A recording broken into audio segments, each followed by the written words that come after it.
경상수지가 한 달 만에 다시 적자로 돌아서고 자본수지 적자도 환란 이후 최대를 기록하면서 우리 경제에 큰 부담이 우려됩니다. 미국 역사상 첫 흑인 대선 후보인 버락 오바마 상원 의원이 오늘 수락 연설에서 대선 승리로 반드시 변화의 약속을 지키겠다고 강조했습니다. 한미양국이 주한미군 방위비 분담을 위한 협의를 벌였지만 입장차를 좁히지 못했습니다.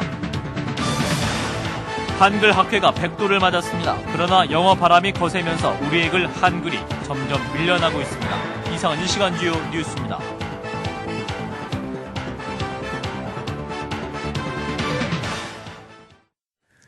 시청자 여러분 안녕하십니까?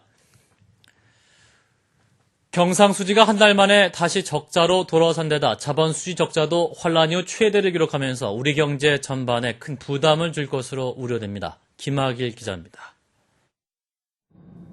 경상수지와 자본수지가 동시에 악화되고 있습니다. 지난달 경상수지 적자는 24억 5천만 달러, 한 달 만에 다시 적자로 반전됐습니다. 이에 따라 올 들어 누적 적자는 78억 달러, 지난해 같은 기간에 비해 10배나 많습니다. 무엇보다 고유가가 영향을 미쳤습니다. 여름 휴가철 해외여행이 늘면서 서비스 수지가 25억 달러의 적자를 보인 것도 한 요인입니다. 8월에는 적자 폭이 더 확대될 전망입니다. 배럴당 131달러의 7월 원유 시세가 8월에 반영되기 때문입니다. 다만 한국은행은 최근 하락한 유가가 9월부터 반영될 것인 만큼 연간 적자 규모가 당초 예상한 90억 달러를 넘지는 않을 것으로 예상했습니다. 이런 가운데 외국인들이 국내 채권과 주식을 100억 달러 가까이 내던지면서 자본수지 역시 57억 7천만 달러의 유출 초과를 기록했습니다. 외환위기 이후 가장 큰 규모입니다. 경상수지와 자본수지의 동반 적자로 전체 국제수지는 80억 달러 이상의 마이너스를 기록했습니다. 역시 사상 최대 규모의 달러 유출입니다. 달러 유출은 환율 급등과 소비자 물가 상승 등을 이끌기 때문에 미국발 신용위기 속에서 우리 경제 전반에 큰 부담을 줄 것으로 우려되고 있습니다. 이를 반영이라도 하듯 소강 상태를 보이던 환율은 다시 급등해 어제보다 7원 20전 오른 1,089원으로 마감했습니다. CBS 뉴스 김학일입니다. 미국 역사상 첫 흑인 대선 후보에 지명된 버락 오바마 상원 의원이 오늘 대선 후보를 공식 수락했습니다. 오바마는 후보 수락 연설에서 대선 승리를 통해 반드시 변화의 약속을 지키겠다고 강조했습니다. 미국 콜로라도 덴버에서 박종률 특파원의 보도입니다. 담대한 희망의 주인공 버락 오바마가 미국 민주당 대통령 후보직을 공식 수락했습니다. 오바마는 오늘 8만 4천여 명이 대거 운집한 가운데 열린 전당대회 마지막 날 후보 수락 연설에서 깊은 감사와 겸손한 마음으로 대선 후보 지명을 수락한다고 밝혔습니다. I accept your nomination for presidency of the United States.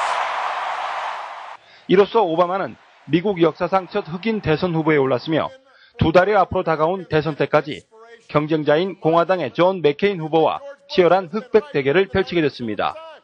마틴 루터킹 목사의 나에겐 꿈이 있습니다의 명연설이 있은 지 45주년 기념일에 맞춰 열린 오늘 연설에서 오바마는 11월 대선을 승리로 이끌어 반드시 변화의 약속을 지키겠다고 강조했습니다. Let us keep that promise, that American promise, and in the words of Scripture, hold firmly, without wavering, to the hope that we confess. Thank you. God bless you. And God bless the United States of America. 이를 위해 이라크 전쟁을 종식하고 알카에다와의 싸움을 끝내겠으며 이란과의 직접 외교를 통해서 핵을 보유하지 못하도록 하겠다고 말했습니다. 나흘 동안 진행된 미국 민주당 전당대회는 오늘로 공식 일정을 마무리하고 이제 명실상부한 대선 후보가 된 버락 오바마의 본격적인 대선 행보가 시작될 예정입니다. 콜로라도 덴버에서 CBS 뉴스 박종률입니다. 한국과 미국은 오늘 오전 서울 외교부 청사에서 방위비 분담 특별협정 체결을 위한 제2차 고위급 협의를 속기했지만 쟁점에 대한 입장차를 좁히지 못한 채 회의 일정을 마쳤습니다.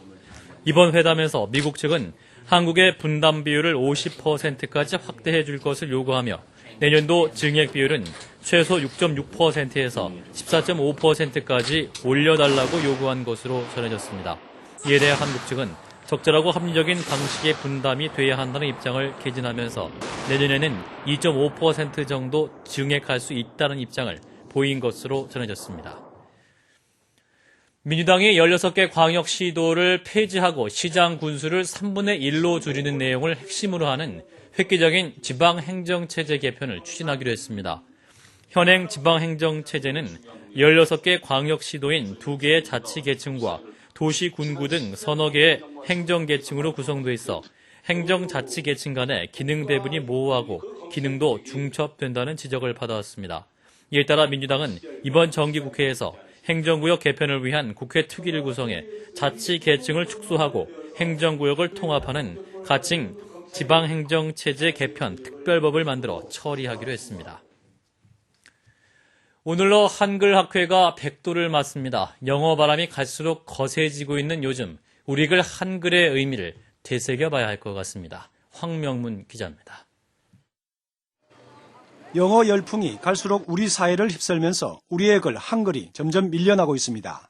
한글학회가 오늘 창립 100도를 맞아 대규모 국제학술대회를 열고 한글의 중요성을 일깨웠습니다. 참석한 외국 학자들은 한글의 과학성과 우수성을 높이 평가합니다. 한글 문자가 상당히 높은 수준에 있다고 생각합니다. 더 세계화해도 적당하다고 생각합니다. 우리 글 한글에는 우리 결의 얼이 담겨 있다고 한글학회는 밝힙니다. 그 한글은 우리의 정신이거든요.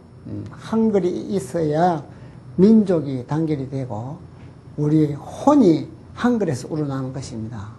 100년 전 1908년 창립된 한글학회는 일제치하에서 우리의 글 한글을 지키기 위해 무수한 옥고를 치러야 했습니다. 그러나 지금 영어 광풍이 몰아치는 속에 한글을 지키려는 한글운동은 힘들어 보입니다. 적극적인 지원과 한글날을 공휴일로 함으로써 학생들이나 일반인들이 또 보다 더 적극적인 참여와 연구를 통해서 활성화시키는 것이 우리의 얼이 담긴 우리의 글 한글의 소중함을 다시 한번 생각할 때입니다. CBS 뉴스 황명문입니다. 병원 인허가 로비 의혹을 받고 있는 민주당 김재윤 의원이 오늘 오전 대검찰청 중앙수사부에 출두해서 조사를 받고 있습니다. 김 의원은 제주도의 의료단지 설립을 추진해온 항암치료제 개발업체로부터 병원 개설 인허가와 관련법 개정 로비 명목으로 지난해 7월 3억여 원을 받은 혐의를 받고 있습니다. 그러나 김재윤 의원 측은 업체 대표에게 차용증을 쓰고 정당하게 빌린 돈으로 로비를 시도한 적이 없다며 의혹을 강하게 부인하고 있는 것으로 전해졌습니다.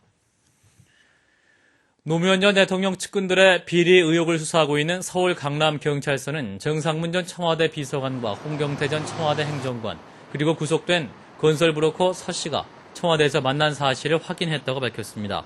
경찰은 정 씨와 서 씨가 청와대에서 홍 씨의 소개로 만났다고 공통된 말을 했지만 만난 이유는 밝히지 않았다고 말했습니다. 경찰은 이에 따라 공기업의 대형공사 발주에 외압이 있었다는데 무게를 두고 추국한 홍 씨를 이른 시일 내에 귀국시켜서 조사한다는 방침입니다. 올해 상반기에 명예퇴직한 국가공무원 수가 지난해 전체 명퇴자 수를 넘어선 것으로 나타났습니다. 행정안전부가 올 들어 6월 말까지 명예퇴직한 국가공무원 수를 조사한 결과 5,408명으로 지난해 한 해 퇴직한 공무원 5,406명을 넘어선 것으로 밝혀졌습니다. 이 같은 현상은 공무원 연금개혁 추진에 따라서 조금이라도 더 받을 수 있을 때 그만두자는 인식이 확산됐기 때문입니다. 로스쿨 즉 법학전문대학원 예비인가를 받았던 전국 25개 대학이 모두 로스쿨 최종 설치인가 대학으로 선정됐습니다. 교육과학기술부는 오늘 법학전문대학원 설치인가를 신청한 전국 41개 대학 중 서울권역 15개 대학, 지방 4대 권역 10개의 대학 등 모두 25개의 대학을 최종인가 대학으로 확정했다고 밝혔습니다. 이들 25개 대학은 2월 4일 예비인가 대학으로 선정된 뒤 6개월여간 교원, 시설 확보 등 개원 준비 상황을 점검받았으며 최근 법학교육위원회 심사를 거쳐 본인가 대학으로 최종 선정됐습니다.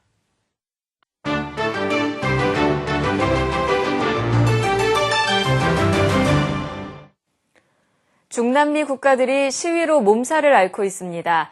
페루에서는 임금 인상을 요구하고 연금 삭감에 항의하는 시위대들이 경찰과 충돌했습니다.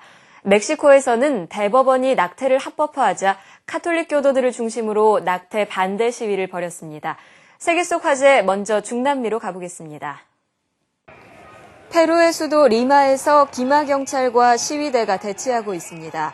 곧이어 경찰이 최루탄을 발사하고 시위대가 경찰을 포위해서 공격하는 등 격렬한 시위가 벌어졌습니다. 식량난과 물가 폭등으로 고통받고 있는 페루 국민들은 연일 임금 인상 요구와 함께 연금 삭감에 항의하는 시위를 벌이고 있습니다. indignamente, miserablemente por este gobierno, al personal discapacitado que luchó contra la subversión por la pacificación nacional. 멕시코 대법원이 수도 멕시코시티에서 낙태를 합법화하기로 했습니다.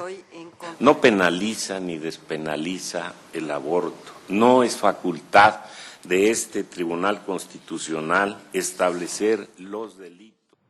가톨릭 교도들을 중심으로 한 낙태 반대자들은 생명 존중, 낙태 반대라는 피켓 등을 들고 낙태 합법화에 항의하는 시위를 벌이고 있습니다.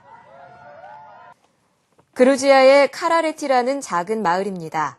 러시아군이 물러갔지만 러시아군의 공격으로 폐허가 된 채 앙상한 건물들만 남아 있습니다.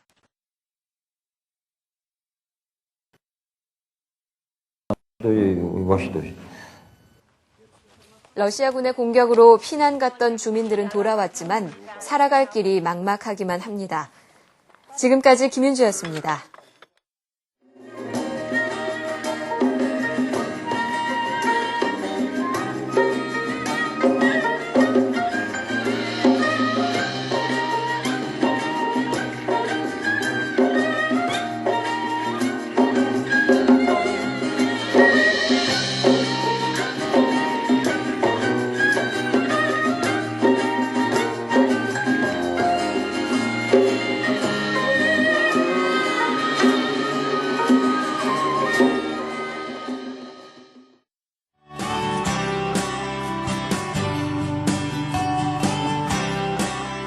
안녕하십니까. 기상청 예보관 김용수입니다. 주말 야외 활동을 위한 주말 기상정보와 날씨와 관련된 관심사항에 대해 설명드리는 시간입니다. 먼저 주말 기상정보입니다. 토요일은 전국이 대체로 맑고 내륙 지방은 아침에 안개가 끼는 곳이 있겠습니다.